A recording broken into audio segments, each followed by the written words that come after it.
immediately overhead at the moment. Henman, as I say, he'll be pleased that it's a little warmer today. He was talking earlier about when he played Gaston Gaudio in the quarterfinals, his first match on at 10 o'clock, and it was difficult for him to get his serve through the court. So he'll be happy that it's a little warmer today. Henman saying yesterday that he's not going to serve and volley that much. He thinks Hewitt enjoys that, but he knows equally that he can't play this match from the baseline. He's going to be looking for opportunities to come in off the ground, and making the very valid point that if he comes in behind a ground stroke, he can get his approach that much deeper than behind the serve, where of necessity he's got to serve into the service box. So one can see the logic of all that. Hewitt, 32 aces this week. Henman's not even in the top 10 for the tournament. Somewhat surprising. But what Henman has done really well is save break points. He's faced 38 break points in the week and saved 30 of them.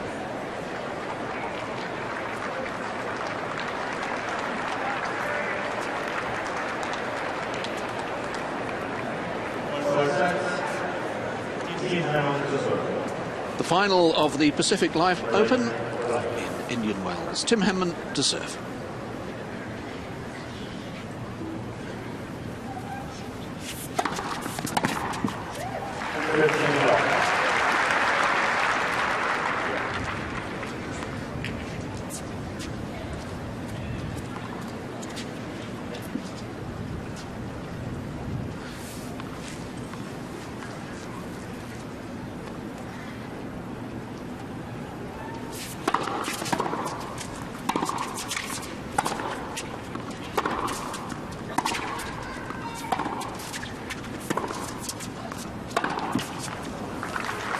All.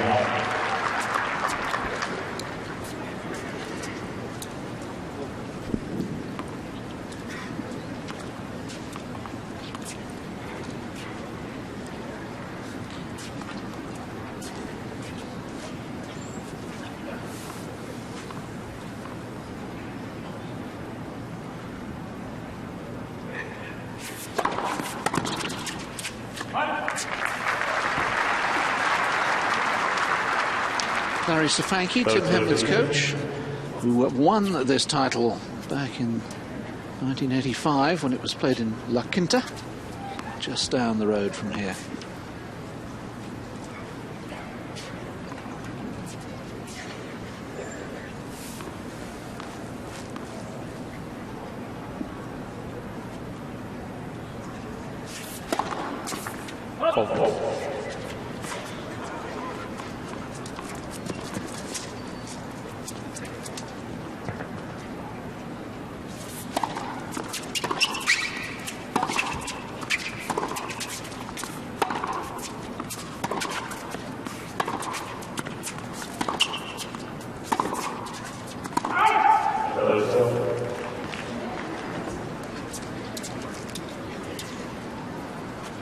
So a couple of forehand errors from Henman in this opening game.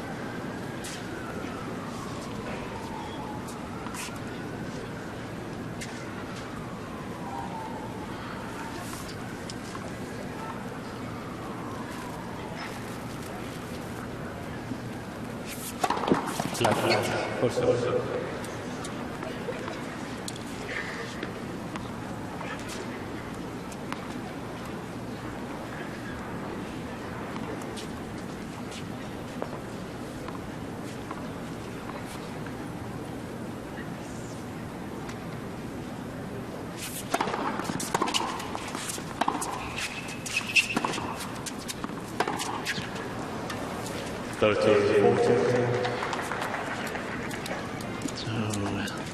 a somewhat tentative start from Henman off the ground. And 3 errors have given Hewitt a chance to break immediately.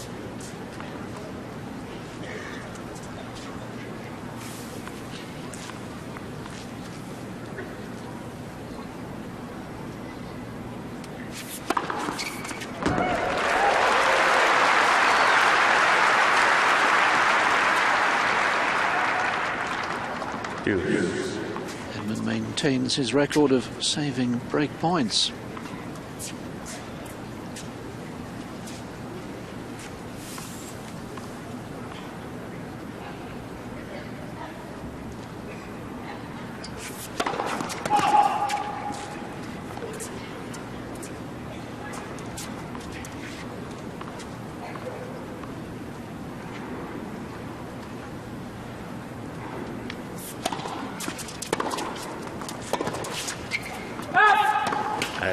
Hewitt.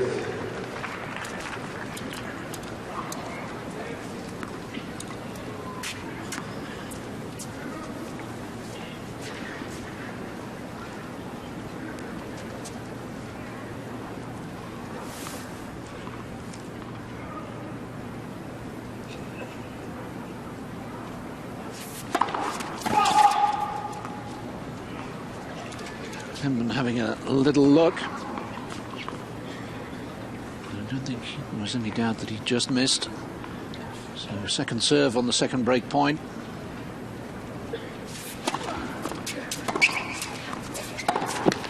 Again, Hewitt.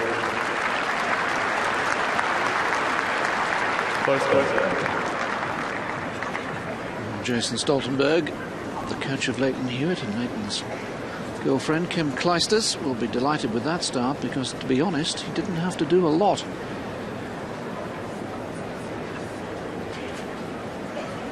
Five unforced errors from Henman in the opening game. None from Hewitt. Lleyton Hewitt.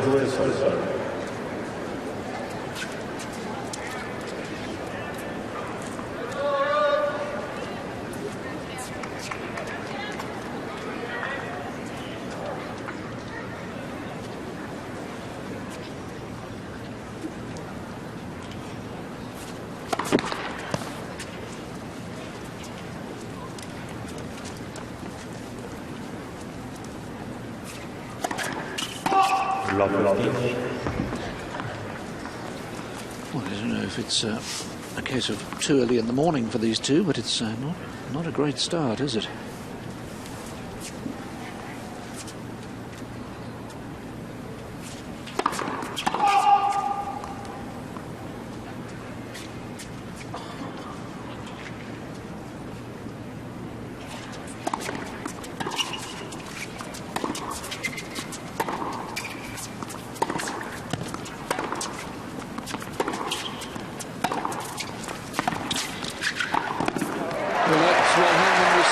Waiting for the right moment to attack,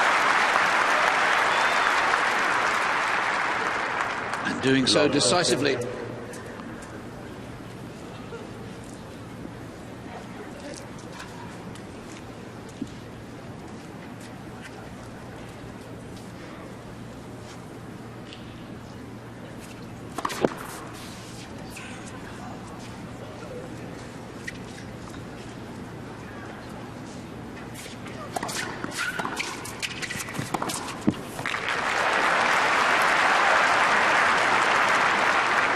Perfect lengths on the chip. And Henman with 3 chances to break back. It's very similar to the start of his match against Gaston Gaudio 2 days ago.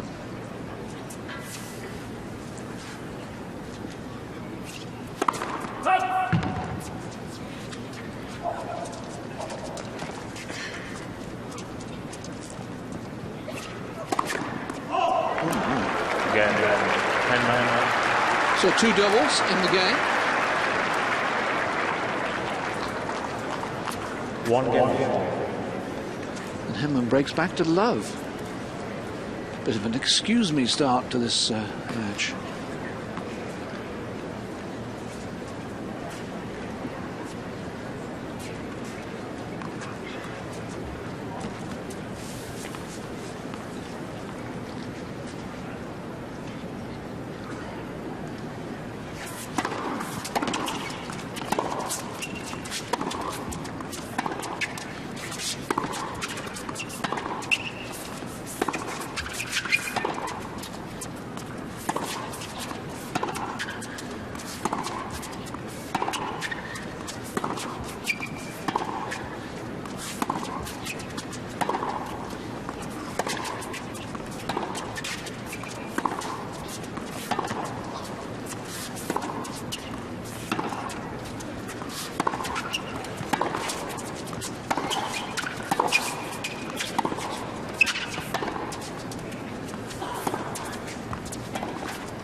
great one. Long Whether it was a deliberate attempt to bring Hewitt in.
That's the problem for Henman. He has to be patient, but if he's going to be patient, he's got to be secure. And I'm afraid the forehand is a bit of a disaster area for Henman at the moment. Virtually all those errors of his have come off the forehand wing.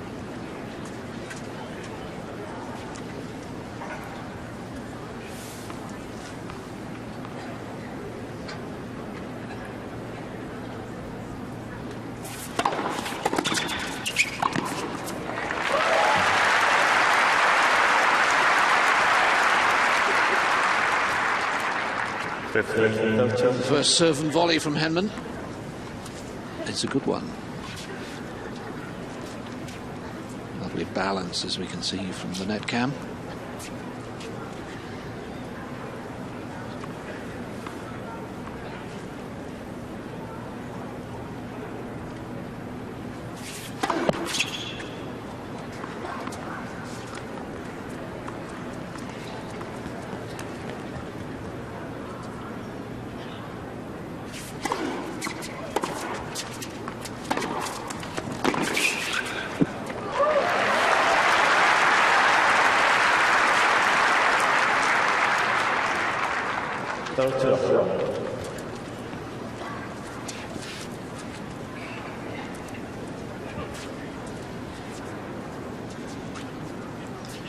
Henman's got something in his eye.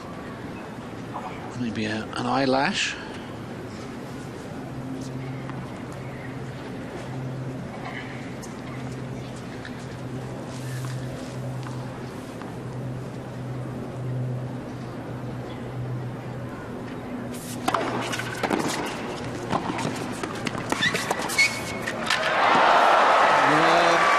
Just a bit too safe on the volley. And you can't afford to be safe against Hewitt. He's the supreme counterpuncher. I mean, there's nothing wrong with that volley. It's so deep. But you've got to remember how good Hewitt is.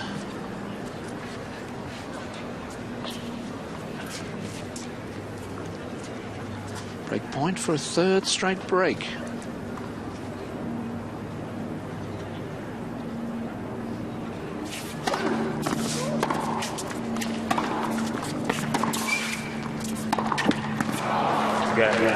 Hewitt. Another forehand error from Henman.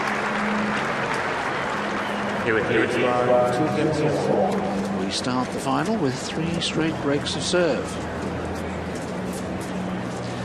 And of course the problem that Hewitt poses for you, for someone like Henman who knows he has to attack, is he knows how good Hewitt is in running down balls, in making passing shots, and then he'll try and press too much.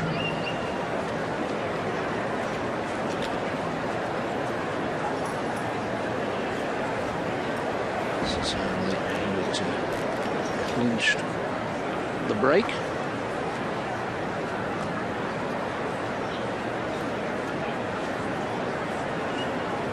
And a little reaction to his entourage.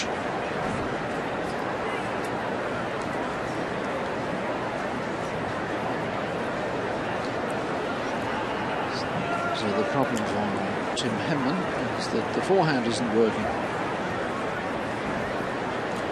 That's why the game plan is not functioning. You see Henman, Tom's wife, just taking her seat.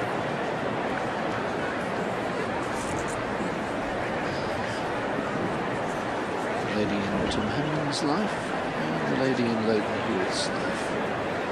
Clijsters was the #1 seed in the women's event, lost in the first round, coming back from injury possibly too soon. And the women's title decided yesterday with an incredibly good performance really from Daniela Chukova, the 18-year-old Slovak, beating Martina Hingis in straight sets.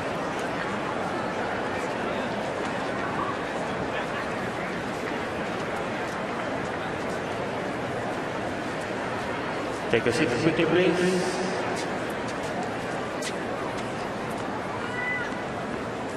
Hewitt serving 2-1 up in the opening set.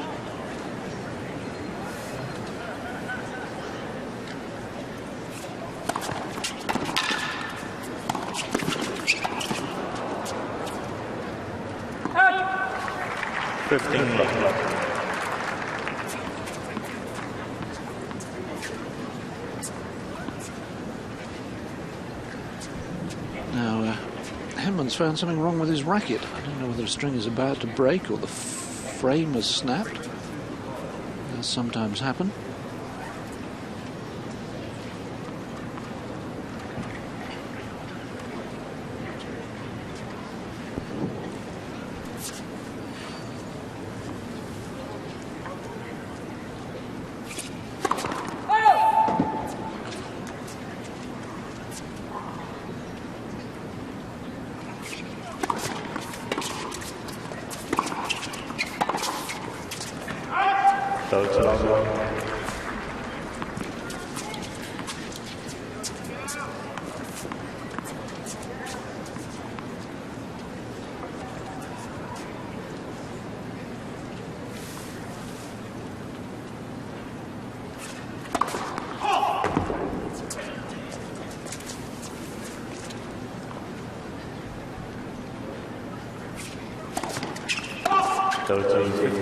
Hewitt really struggling with his serve. That's 3 double faults.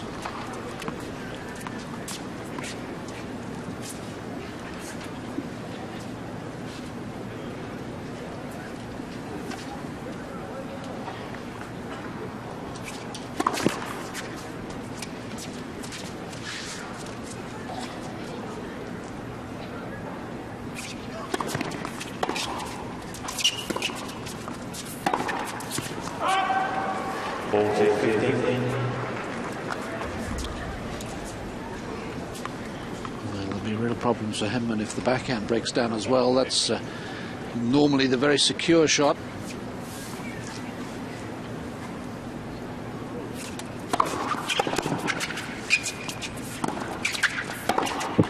Hewitt. So Lleyton Hewitt, the first man to hold serve. Hewitt.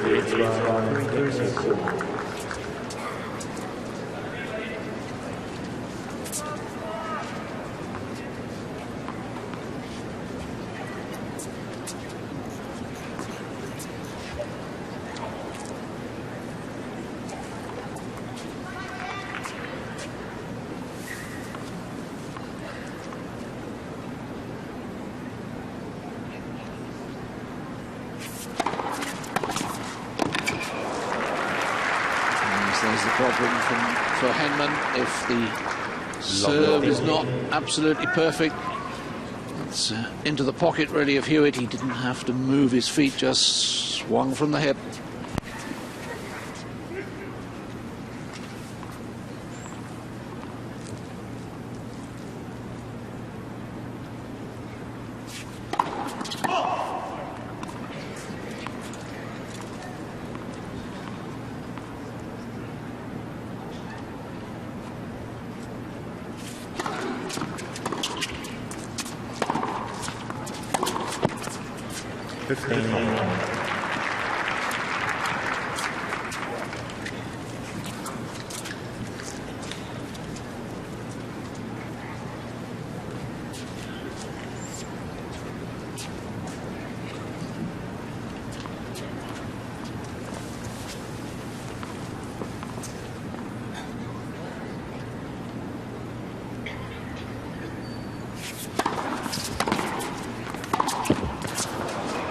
Oh dear. 15. It really is a nightmare for Henman at the moment, the forehand. It's good strategy, this, but he's just not executing on it. And now 10 unforced errors already from Henman.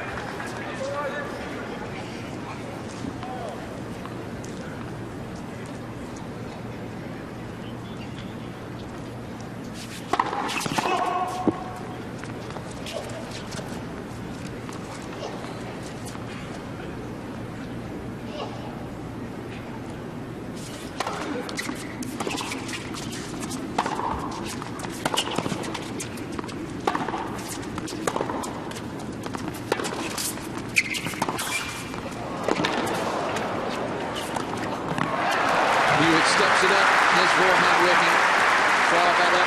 Stoltenberg leads the applause. 15-14. As Hewitt threatens to make it 3 breaks of serve in a row.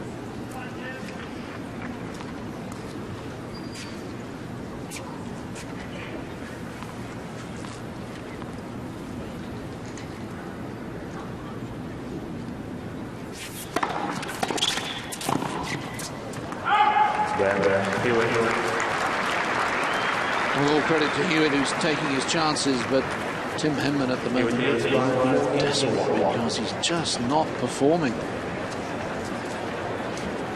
And if you're not performing against the best player in the world, you're going to get thumped, and that's precisely what's happening. Tells the story, doesn't it? The same number of winners, but a huge difference in the unforced errors department. A lot of thinking for Henman to do out there, because he's come out with a game plan to stay back and look for the opportunity to attack behind forehands, but the forehand just isn't functioning.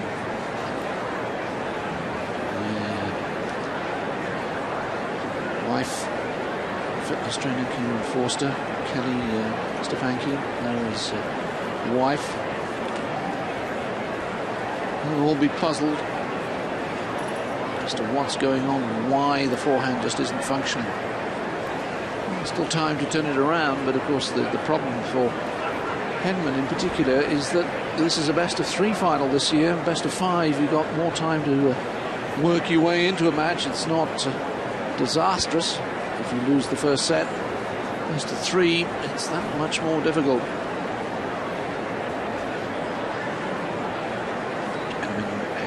Hasn't even had a game point on his own serve yet, let alone held serve.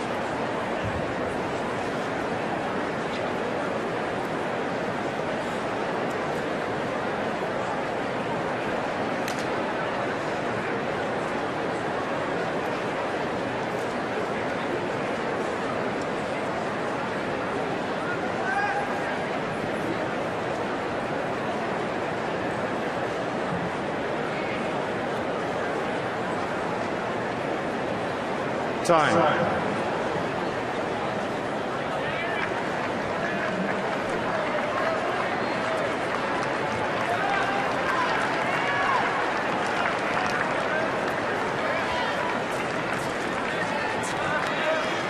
The sun is certainly shining on Lleyton Hewitt at the moment, racing away with the opening set. Up for the double break at 4-1.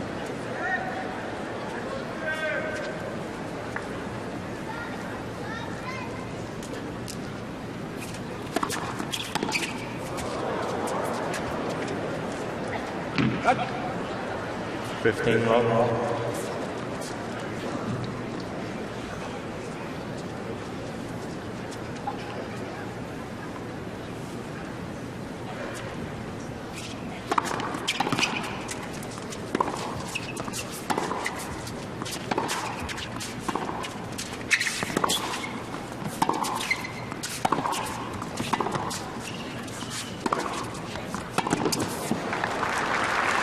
Hewitt now starting to play ominously well.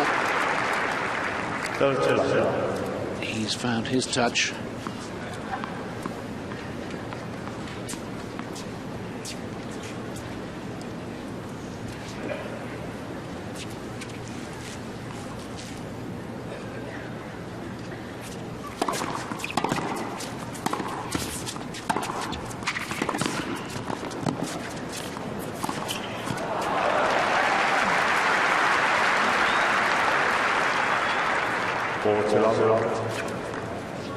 Again, the backhand really set up the point. Henman forced a half volley, couldn't get any depth on it.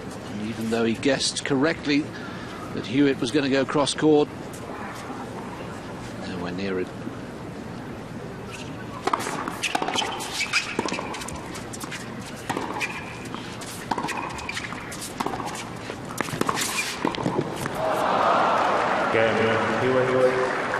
Well, yesterday he hardly missed a volley all match against Todd Martin. But at the moment, Henman can't do anything. Love game for Lleyton Hewitt. Crowd trying very hard to get behind Henman. I want to see a match out here. At the moment, it's a stroll.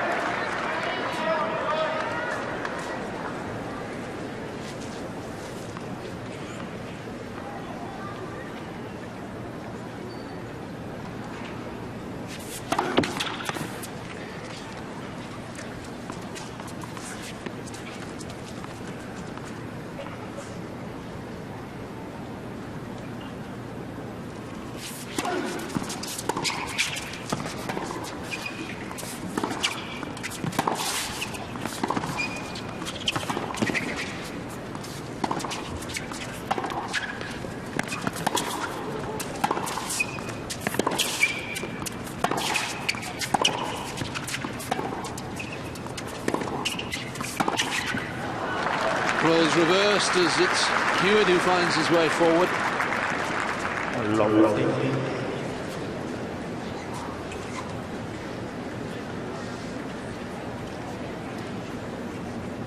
It would be a very long time, I would imagine, since Tim Henman went through a set without holding serve.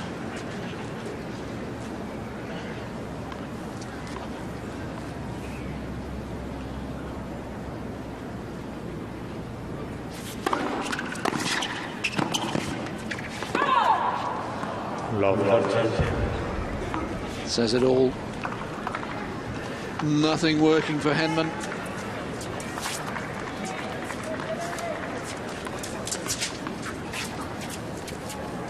Huge difference in all the stats now.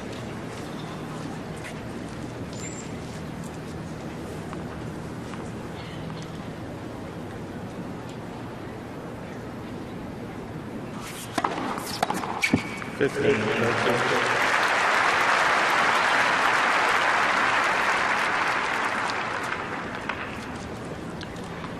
at the 7th point, Henman has won on serve all match.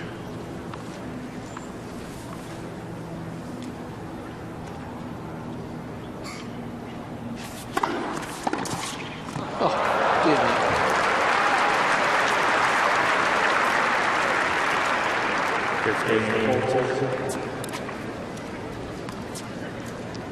Two set points after 27 minutes.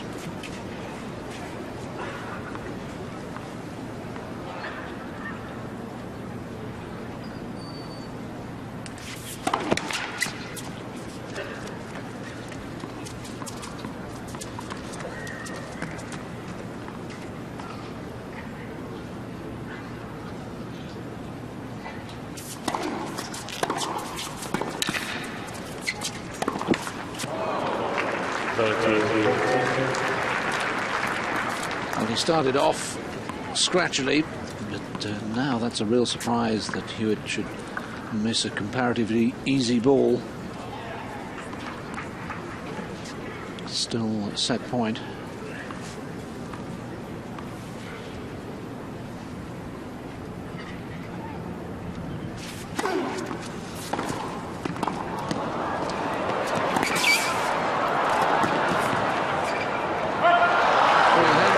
Return was out on the sidelines, but it's Hewitt who wraps up the opening set.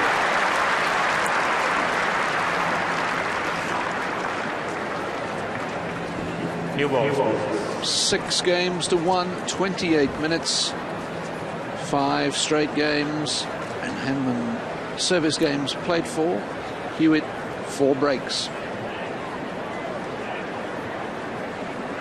Overwhelming set for Lleyton Hewitt, much for Tim Henman to think about and ponder.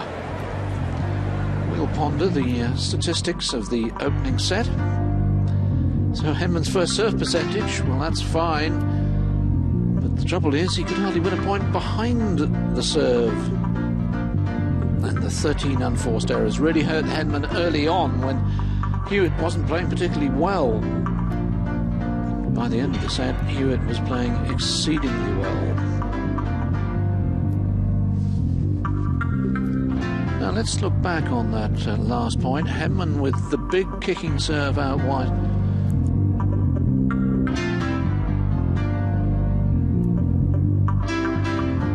This is Hewitt being dragged so far wide. But look at the speed of the man around the court.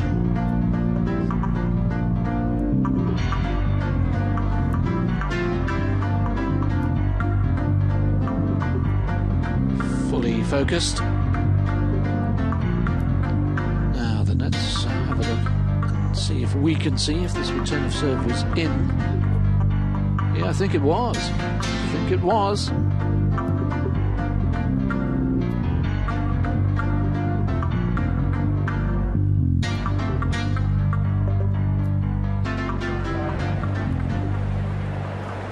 The world number one, halfway to his first Tennis Masters Series title. Second set, Hewitt to serve.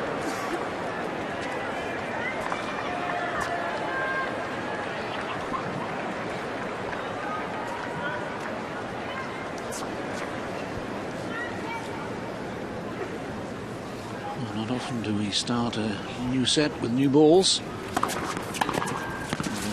6-1 set. Lovely.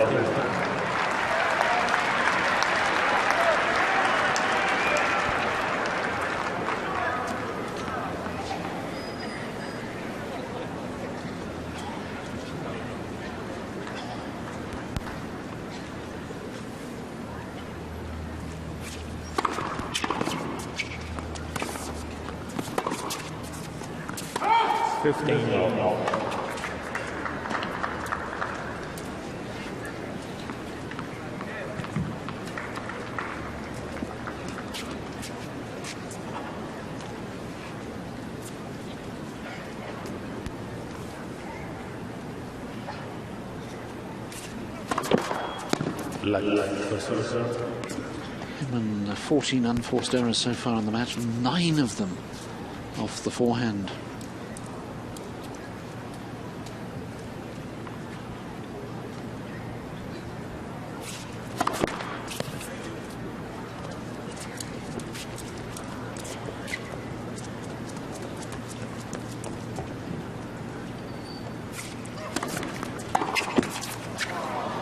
We've got 10, I'm afraid.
Well, there's always the feeling, isn't there, that if they get into a really long exchange, Stefanki's man is the more likely to break down.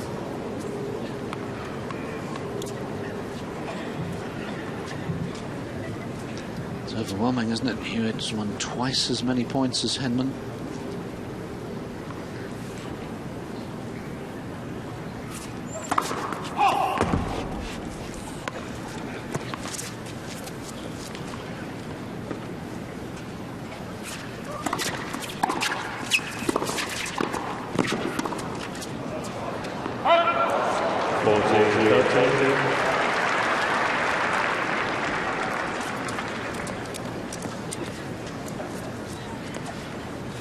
Good reactions from Henman, plucking the volley off the belly button, but Hewitt missing by the proverbial whisker.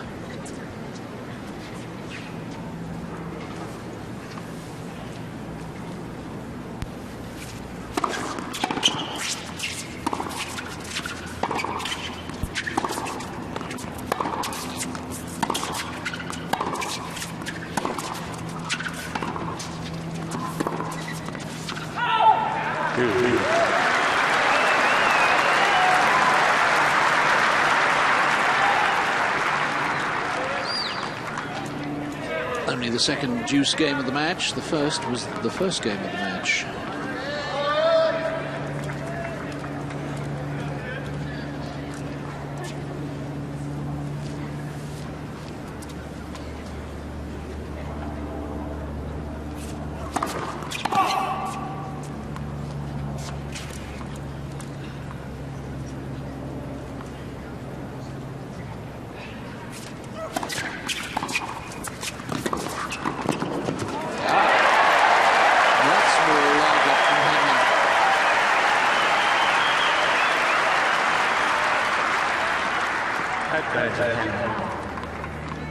Superb volley on the stretch.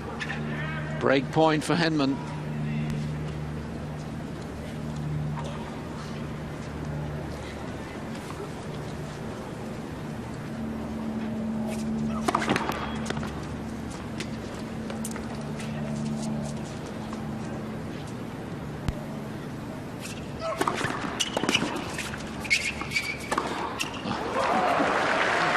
There's the confidence of the man who's the best in the world.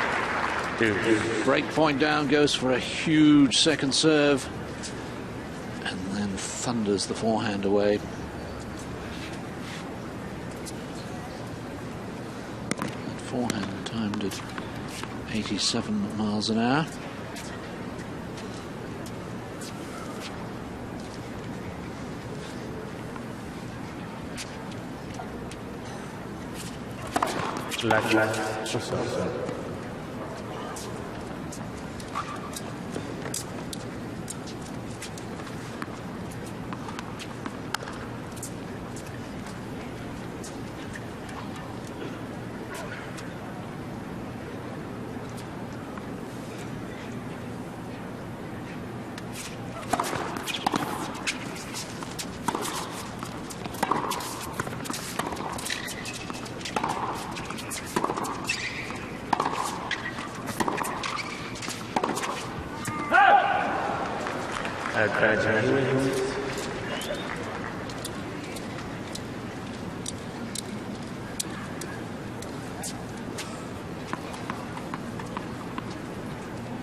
All forehand errors, I'm afraid, from Henman.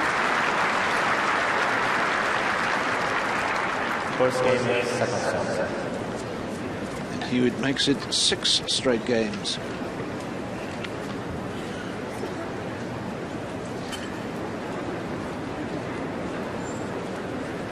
Well, now,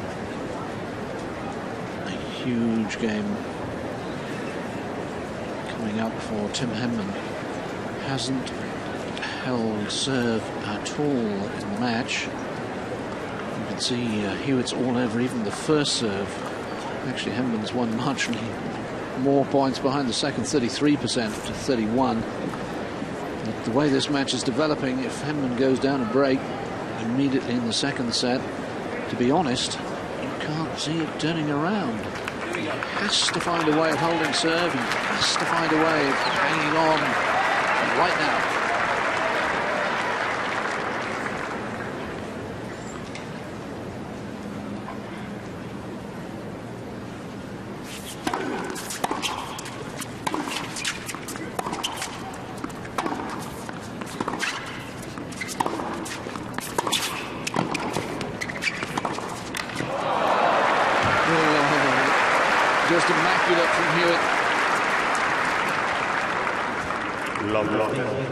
Henman's first volley is deep. Hewitt's passed him cross-court. He covers that, and now Hewitt whips it down the line.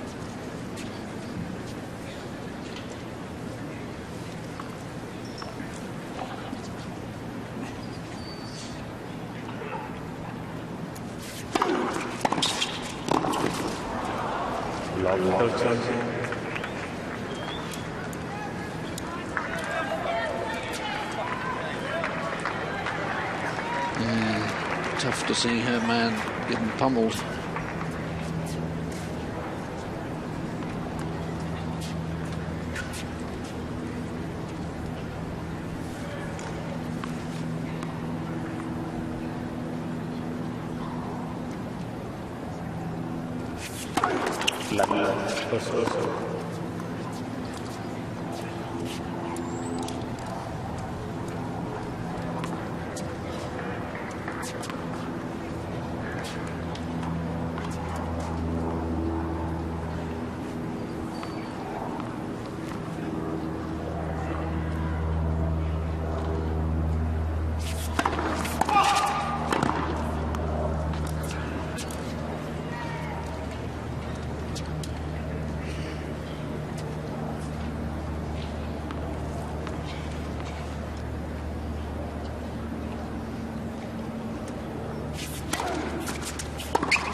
Just an 18th point won by Tim Henman, and unfortunately he's committed 17 unforced errors, so he's given his opponent almost as many points as he's managed to win.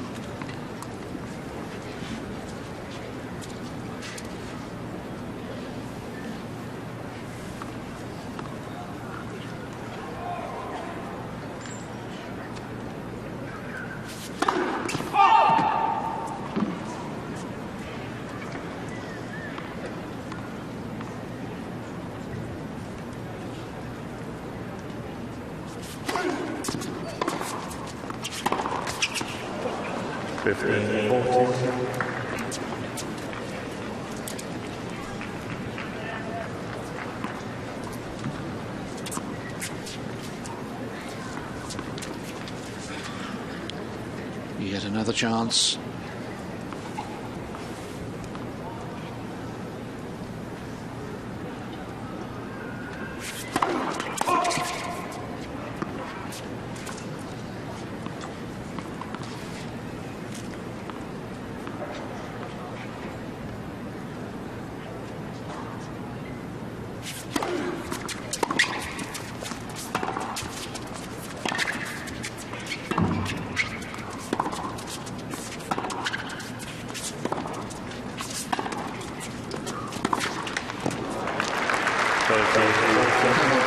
Finally manages to miss one.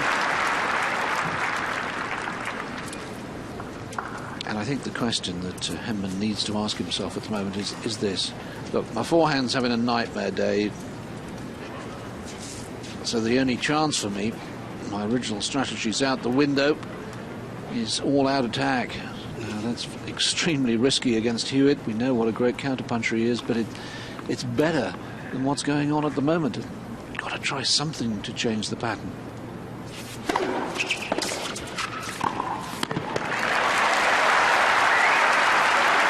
no matter how good Hewitt is, and we know he's very good, he can't go on making pass after pass. He can't make great service returns every time. Henman's going to get a few high volleys like this.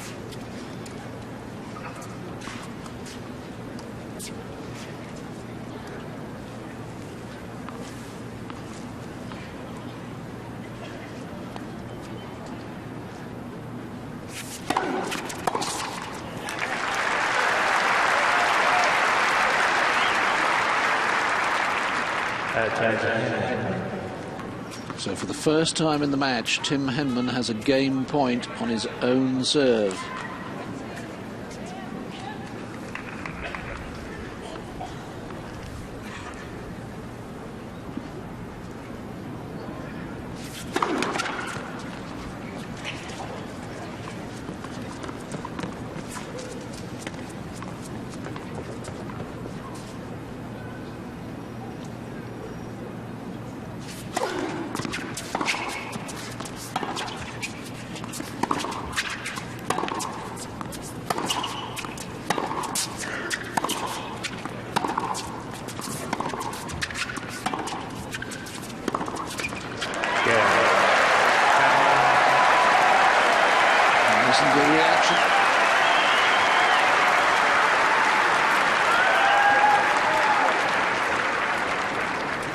Henman finally manages to hold serve, albeit from 15-40. He's done what I felt he had to do. He had to hold that service game. He's dug deep.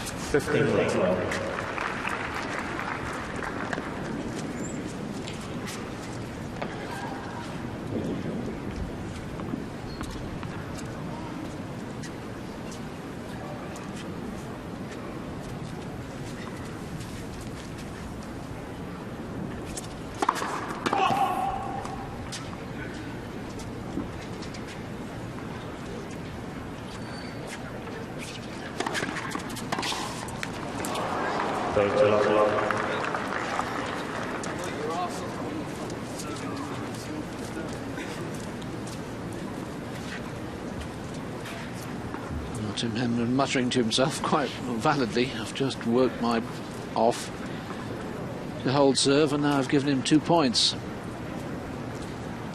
What we'll translate it as derriere.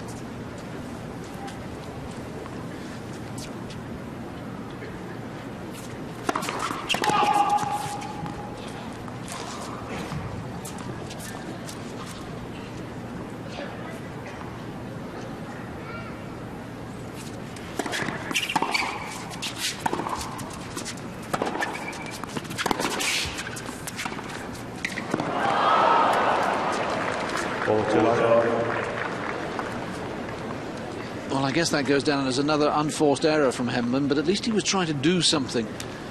It's a tactic that one or two of us thought he might use, the little short angle off the backhand to the backhand of Hewitt. Stoltenberg.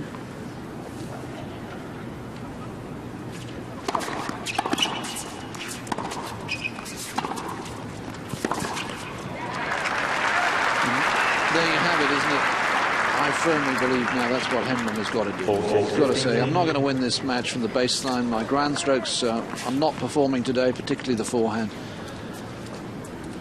And if the guy passes me time after time, too good, because he's going to beat me anyway if I don't do it.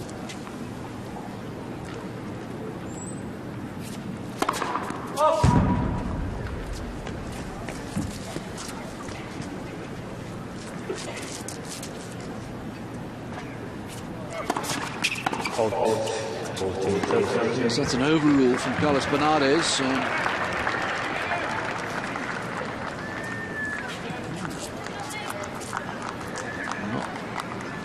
Not called by the line judge. So that's a 4th double fault.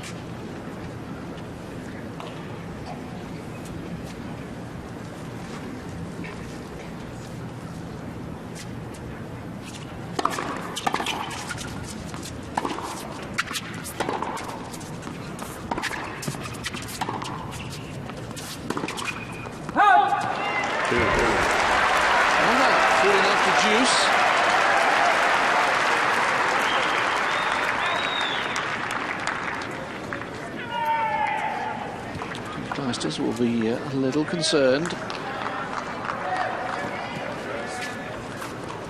After a period of total domination from Hewitt, the first 3 games of this set have all gone to deuce.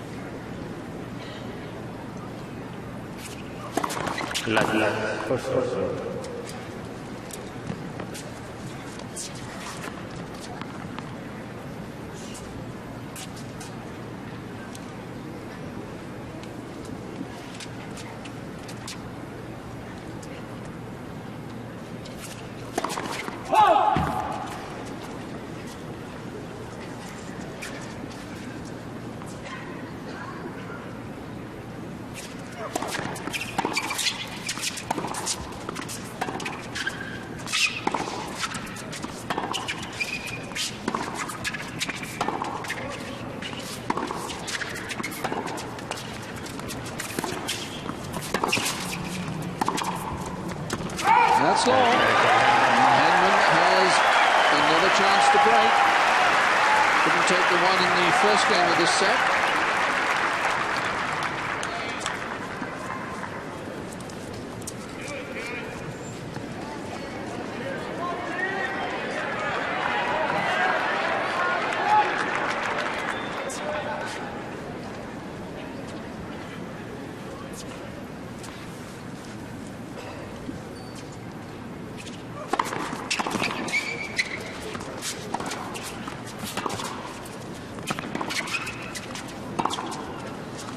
missed it.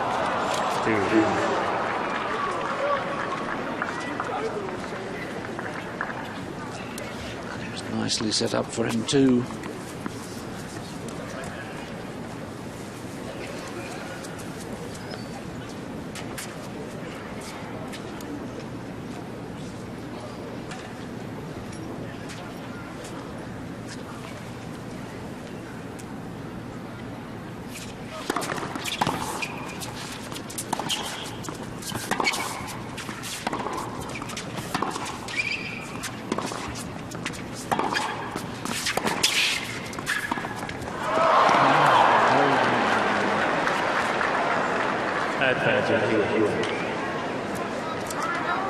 So exasperating, isn't it, for Henman?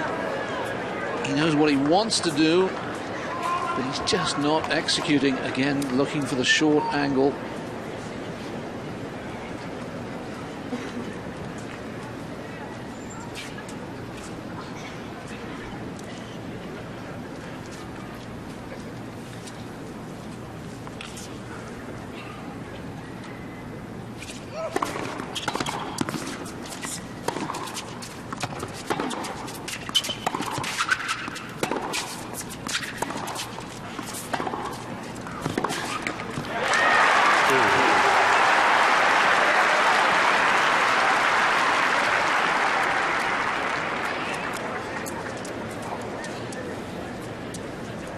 Well, when he does press forward at the moment, Henman's doing a lot better.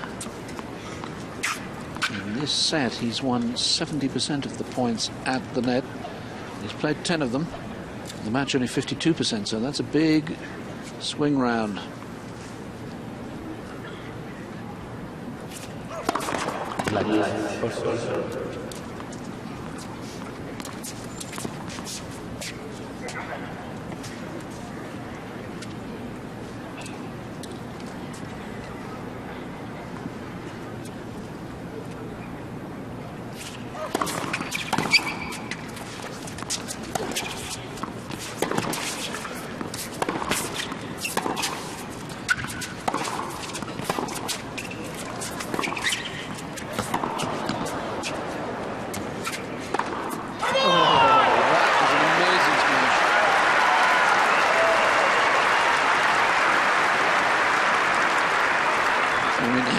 Puts this one up with the gods. Hewitt way back beyond the service line and goes for the acutest of angles and makes it.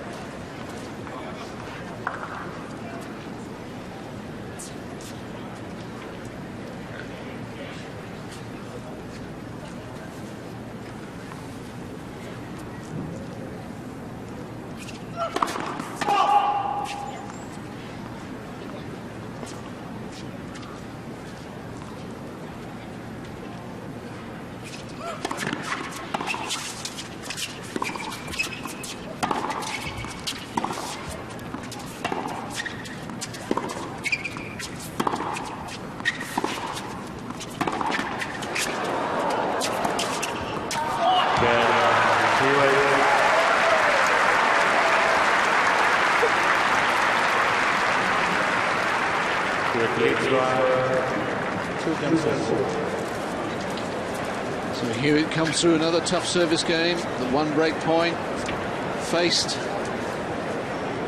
3 deuces, but at least we've got a match on our hands now, because frankly for a time there was no match going on out there at all. And the real problem for Henman was the forehand, which was just a nightmare for Henman. Error after error, coming over the top of the ball far too soon on that one. That time, poor footwork wasn't to the ball.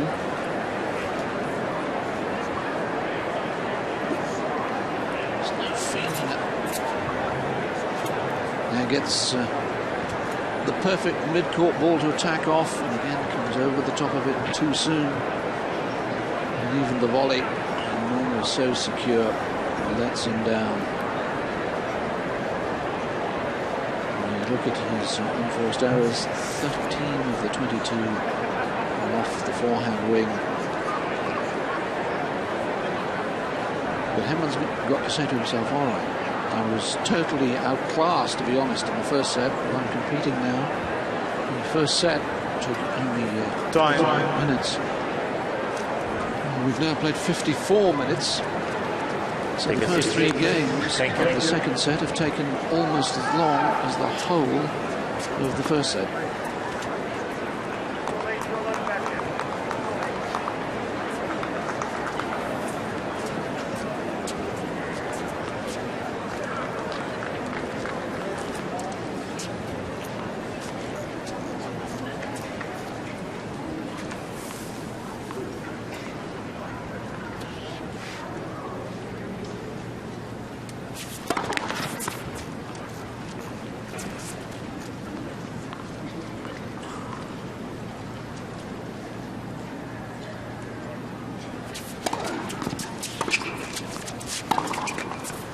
And there's yet another.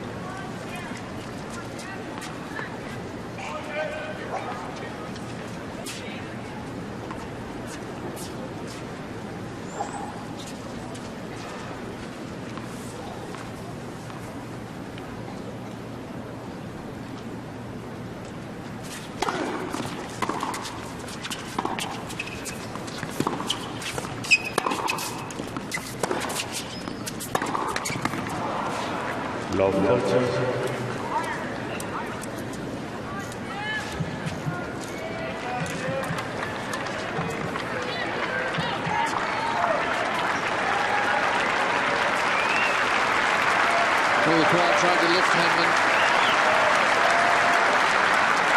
They know how much he's struggling.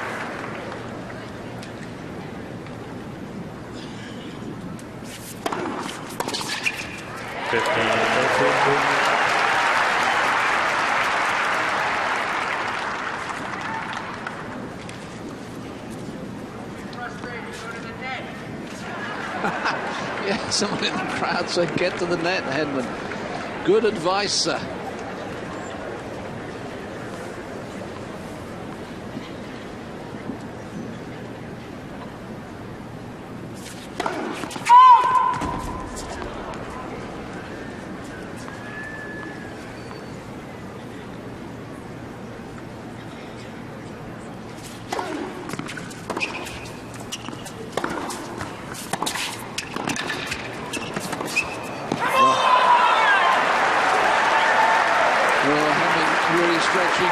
So well for the first volley, and he gets it so deep, but it's still not good enough. And here's Hewitt with his opportunity again. Second service game in a row. Henman finds himself 15-40 down.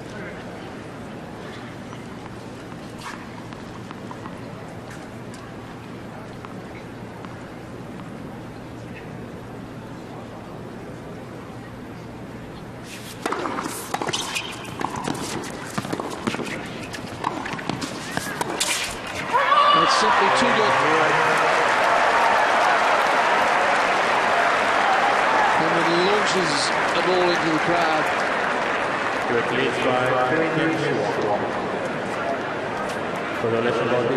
He gets a code violation. That's the least of his worries right now. Hewitt senses he's got this. A set and a break up. And this is the reaction of Henman. And he'll know that, unfortunately, he opened up the opportunity for Hewitt with 2 poor points to go love 30. And Hewitt needs no second invitation.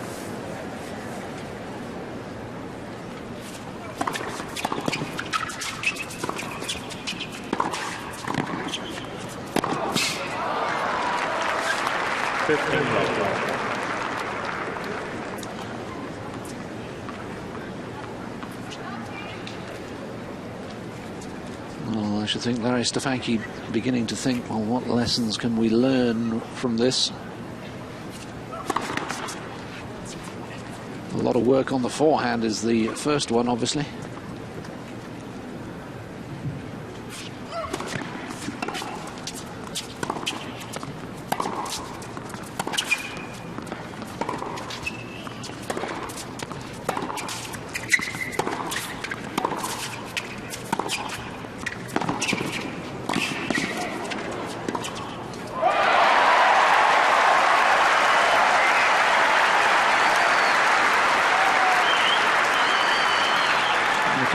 nice combinations from Henman, doing so well to keep that backhand low on the stretch. And then the little rolled one.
Still work to be done for the Hewitt camp in terms of his volleying skills. And for the third game in a row, Hewitt facing break point. Henman didn't convert on either of the first two. Really must take this chance.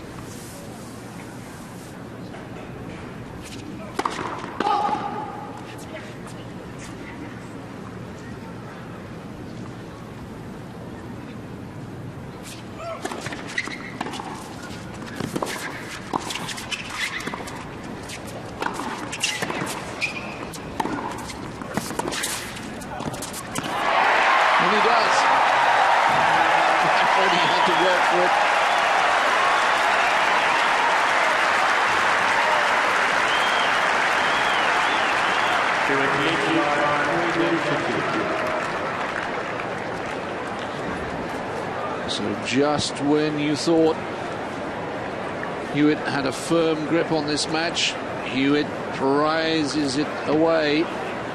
Henman prizes it away, I should say.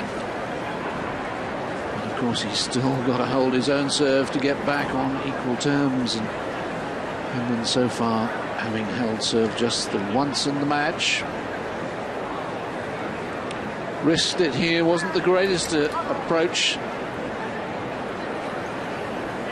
But then he's pitting his best skills, his ability at the net, against Hewitt's counter-attacking skills. And on this occasion, it's Henman who comes out on top. The forehand there, secure, and the touch on the volley, perfect.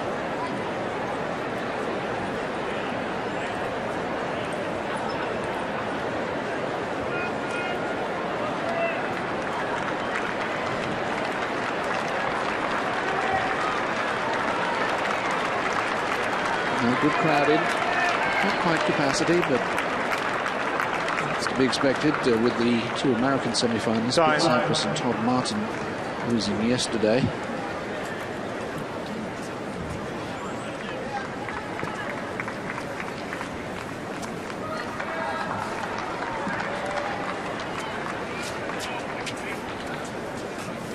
Henman just having a conversation with Carlos Bernardes about something. Not sure what, to be honest. 2-3.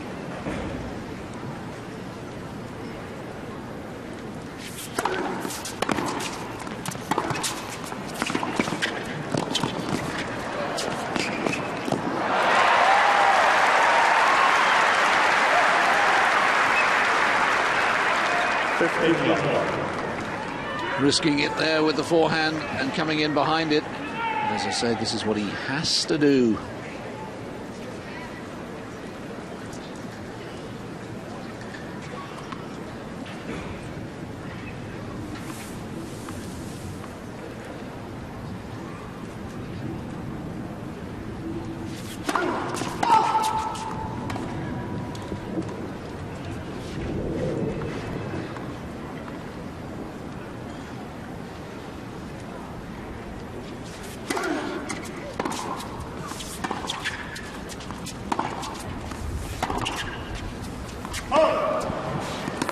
15 all.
Too good from Hewitt.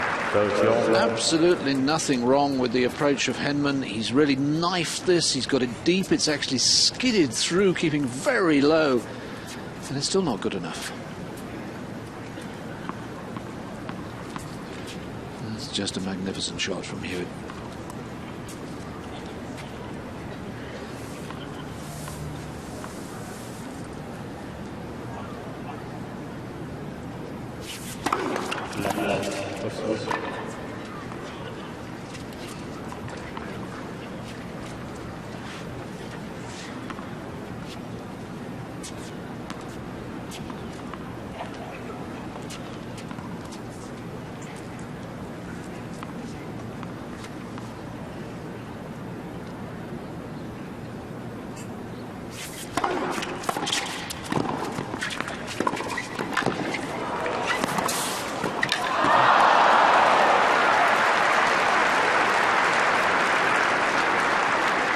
So exasperating for Henman. Good first volley, great lunge, second volley. And still can't win the point. No respite from the counter-attacking skills. Break point.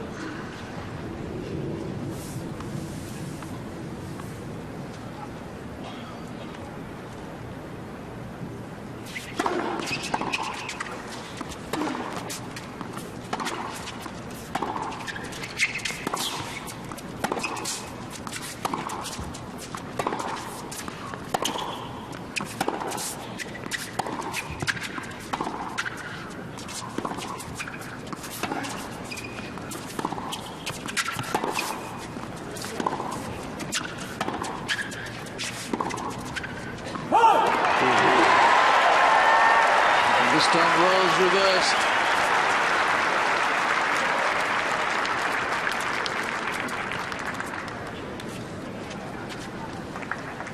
Henman really having to dig deep to stay in that rally.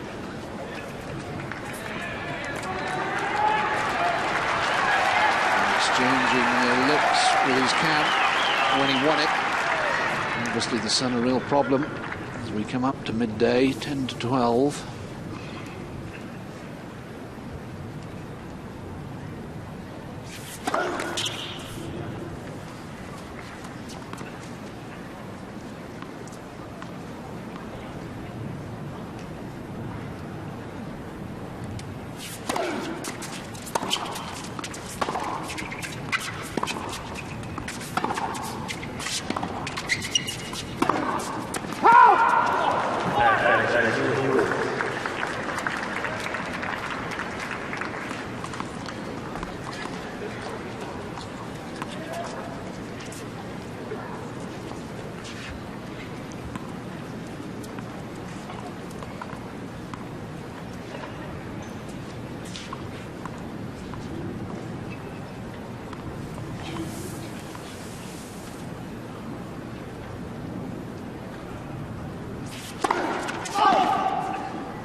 frustration from Hewitt.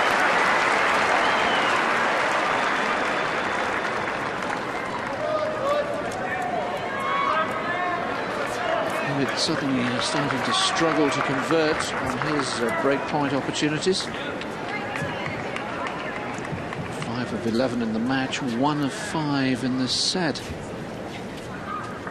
That's one statistic in which Henman's actually doing better now. Interesting, Henman going very wide. Doesn't normally do this to the juice court. I think trying to find a way of avoiding the sun.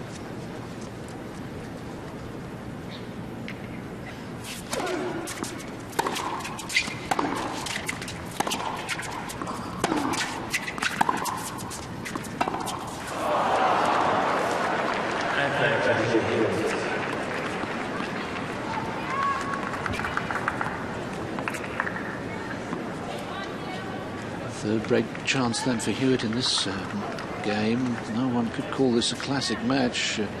Between them now 46 unforced errors. But it's fascinating.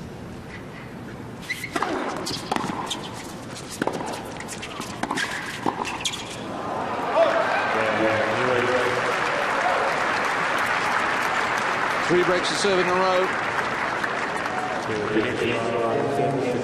Just as we're at the very start of the match, and Hewitt back in front in terms of the service break. Henman still only held serve the once.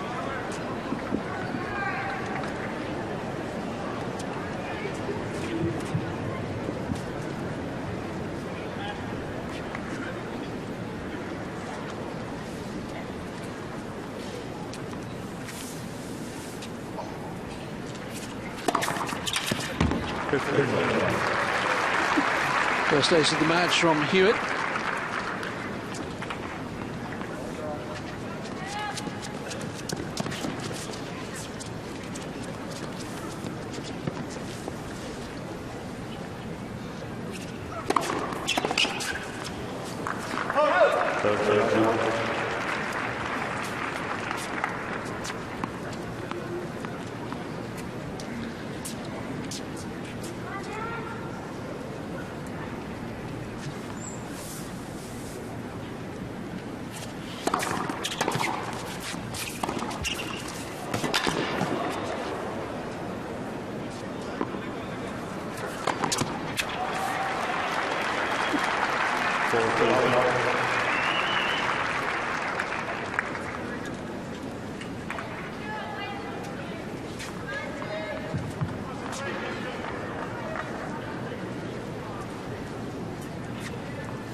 Five double faults now from Lleyton Hewitt.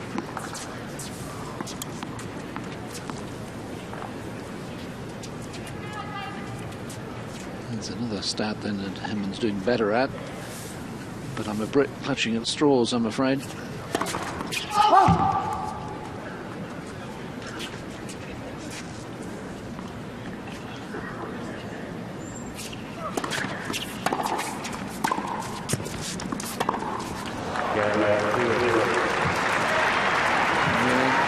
Just seems now that a little bit of a challenge that Henman was able to mount in the first 5 games of this set has faded, and Hewitt moving remorselessly towards the title and his first victory in a Tennis Masters Series tournament.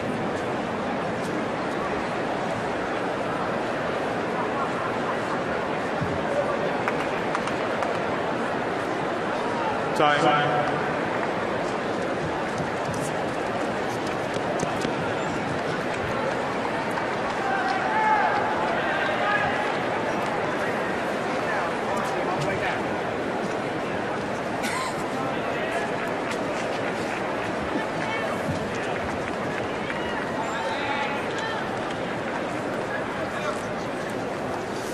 Serving to stay in the match.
15-13.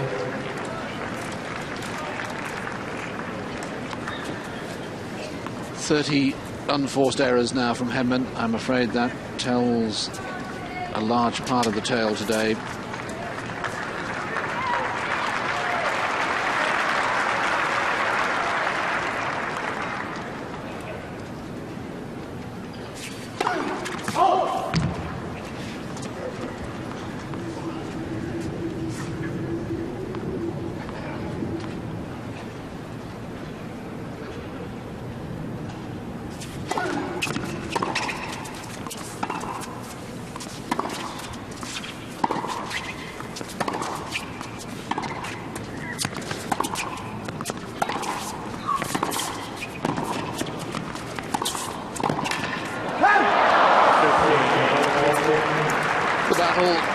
Between the volleyer and the counterpuncher has been decisively won today by Lleyton Hewitt.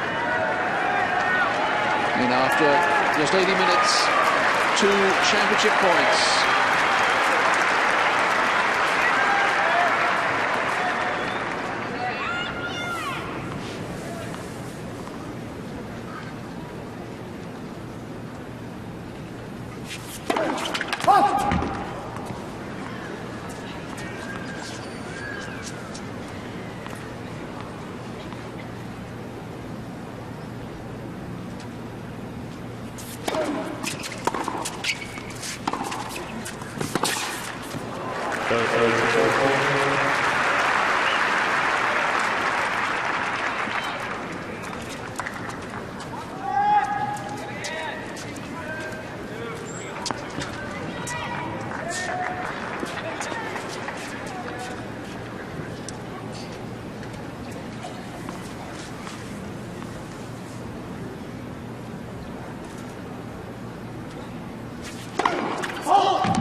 For the Australian, his first Tennis Masters Series title.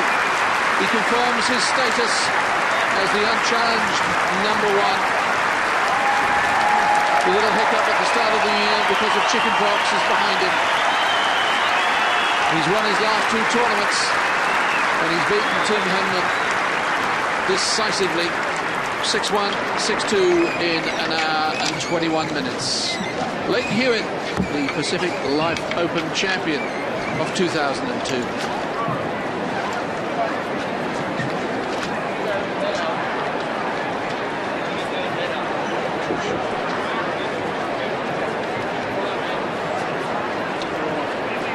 So a terrific performance by Lleyton Hewitt, heading down towards his entourage.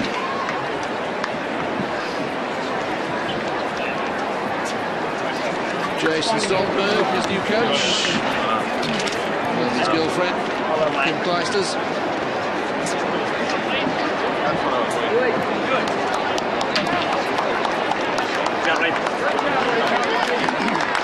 And for Tim Henman, well, it's a defeat that will sit heavily on him because he knows he underperformed on the day. 30 unforced errors.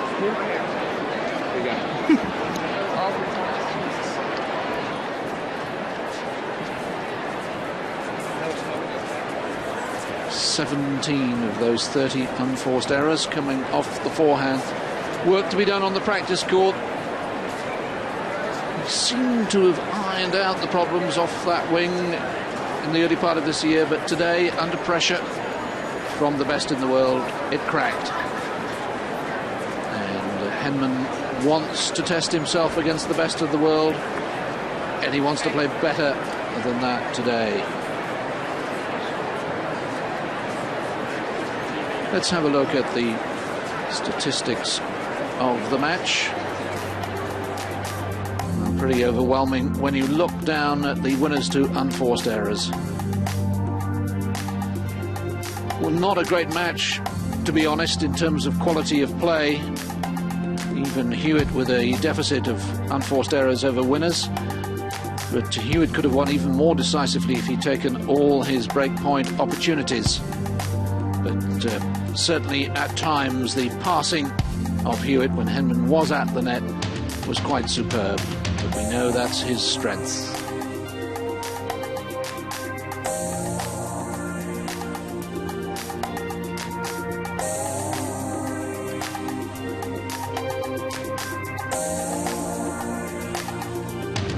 Hewitt, his second title of the year. This is how he did it.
Moment of victory for Lleyton Hewitt.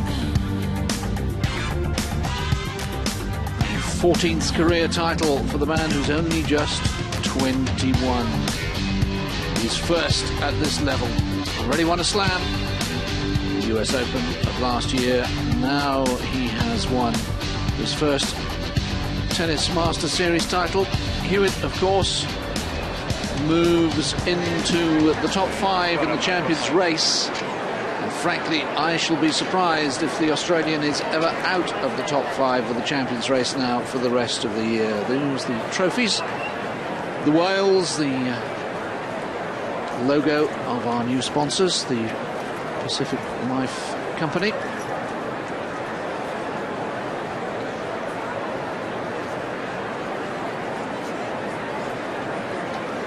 And we await the presentation ceremony.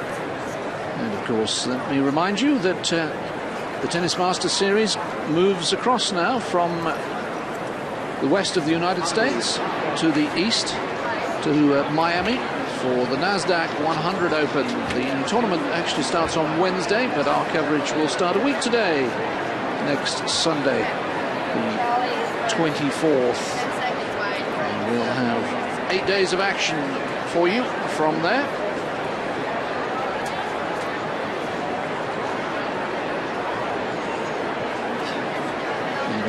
Top players will be there, of course, with the exception of Gustavo Curtin, the Brazilian, the world number 2, who is recovering from hip surgery. Top players will not start their campaigns until Friday, because all the top players are seeds. A bigger draw over in Miami than here in Indian Wells. 96 draw.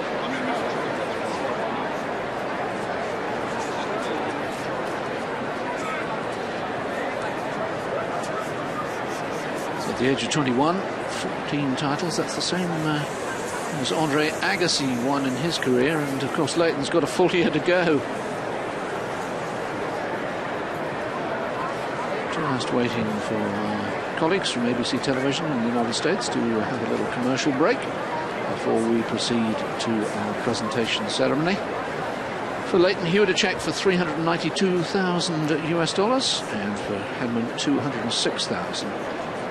Charlie Passerelle, the tournament director here, very fine player in his own right, will be, I think, our master of ceremonies. There he is. A man who, of course, featured in that epic match with Pancho Gonzalez at Wimbledon.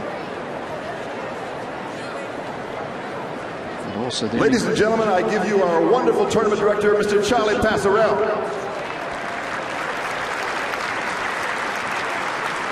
How about another great round of applause for our players?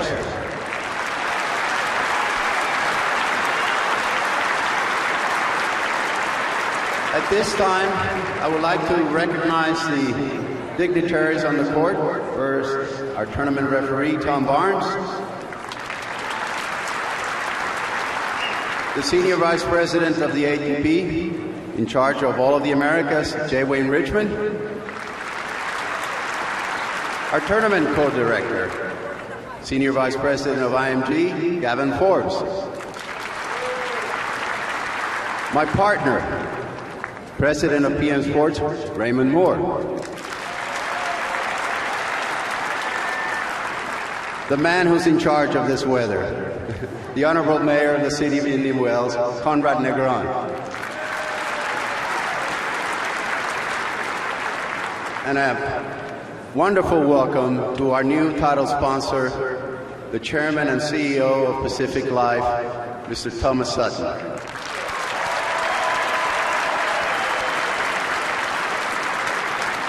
And at this time, I would like to ask our Honorable Mayor to come over and present the awards to our finalists. Conrad. Thank you very much, Charles. I just have a few words.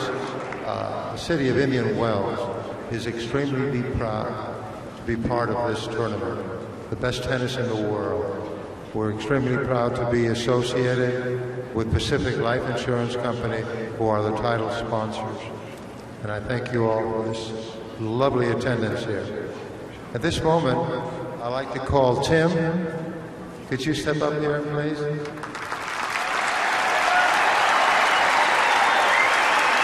a good hand for Tim Henman. Probably won't ease the immediate pain. Wonderful tennis. Wonderful tennis. I know that you're not winning the tournament. However, we have something here that may or less console you. I have a check here for $206,000.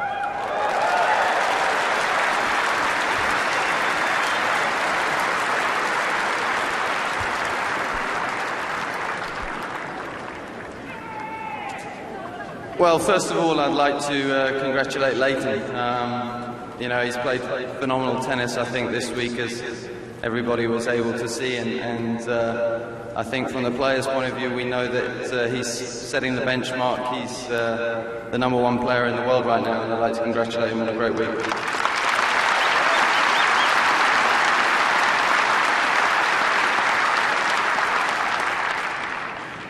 As Charlie said, on behalf of all the players, I'd really like to thank Pacific Life. It's their first year as the major sponsors here in Indian Wells, and we all really appreciate your support, because I think you're definitely associated with one of the very best tournaments in the world.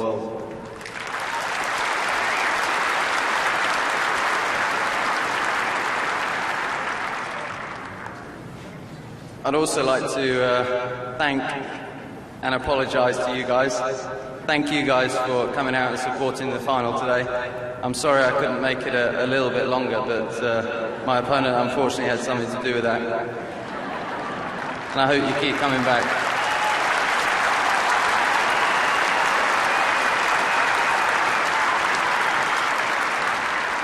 And finally, I'd just like to say a big thank you to Charlie and Raymond, who have already been mentioned so far. I think with their determination and imagination, this event has moved a little way down the road, and I think we all agree that it really is setting the standards in the Masters Series, and really is a fantastic tournament to come and play in. I really look forward to coming back next year and hopefully going one step further.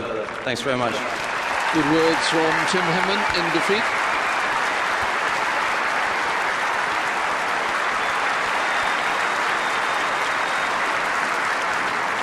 And now to present the awards to the winner, Mr. Thomas Sutton.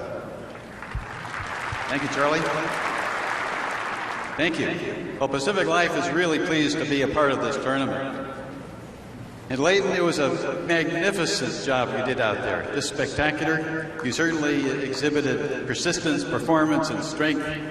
And I'm very pleased to present you with a trophy that's in the form of our favorite mammal at Pacific Life and a check for $392,000.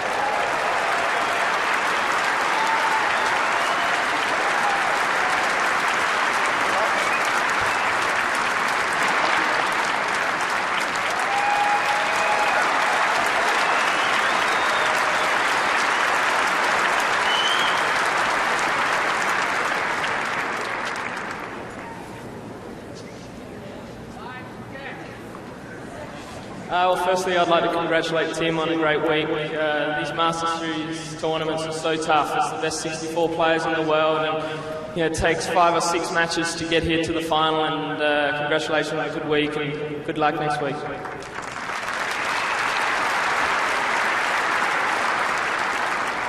I'd like to thank Pacific Life. Without their help, these tournaments aren't possible. So thank you for stepping up this year. It's been a great tournament, and really appreciate it. Thank you. And I'd like to thank Charlie and Raymond and all the crew that you don't see behind the scenes, because without these guys, this isn't possible either. So they do so much for the players to make it comfortable for us, and thank you. I really appreciate it.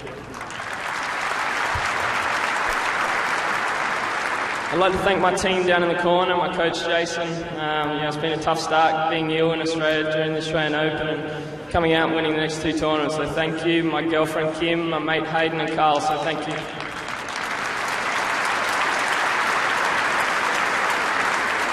And lastly, I'd like to thank the crowd. It seems everywhere around America. It's incredible at the moment. So, I really love playing in America, and I love playing in front of big crowds and showing a lot of emotion. I can do that here in America, and thank you for coming out and supporting me.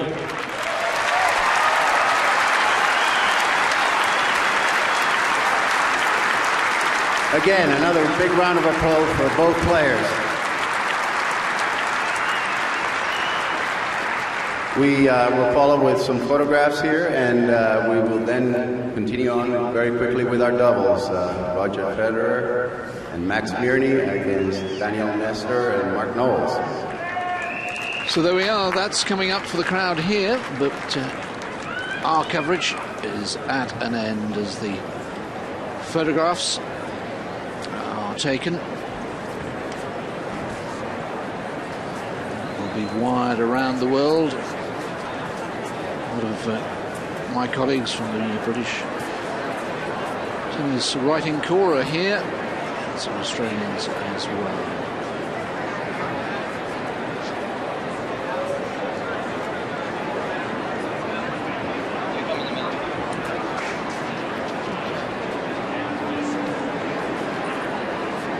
These days, of course, photographs are wired instantly. Just like you send your emails. Top photographers take them digitally, download them onto their computers, and away they go. Thank you. Thanks very much. Proud moment for the CEO of the new sponsors. They must be delighted with their investment. There they are.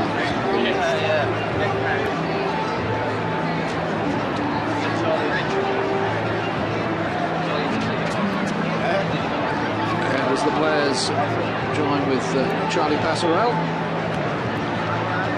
we can take our farewells. Don't forget, of course, we go straight on from Indian Wells to Miami. The next Tennis Masters Series event starts on Wednesday, and our coverage starts on Sunday. So on behalf of all our production team here in Indian Wells, do hope you've enjoyed the coverage. Great to have you with us. We'll see you in Miami in 7 days' time. Bye-bye.